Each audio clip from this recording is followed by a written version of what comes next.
Arī vēl ir, manuprāt, svarīgi tas, ka mēs mūsdienās varam nedaudz padomāt par to, ko mēs patiesībā gribam, un varbūt, teiksim, tā nerisināt tik daudz, varbūt tādas ārējās, kā saka, katastrofas, ja tā varētu teikt, ja, tad mūsdienās cilvēkam ir daudz lielākas iespējas tā kā uzdot sev jautājumus, ko es vēlos un kā es vēlos savu dzīvi dzīvot, un bieži vien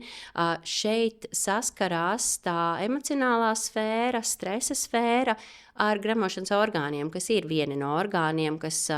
teiksim, tā ir pakļauti veģetatīvās nervu sistēmas darbībai, un tā ir nervu sistēma, kuru mēs nespējam kontrolēt. Ja, rokas, kājas mēs varam nolaist, pacelt, kad mēs gribam skriet, sportot, nezinu, vēderpreses taisīt, tāda ar savukārt gremošanas orgāniem, tāpat kā ar sirdi, plaušām, bieži vien ir tā, ka tie orgāni mums pasaka kaut ko mēs varbūt paši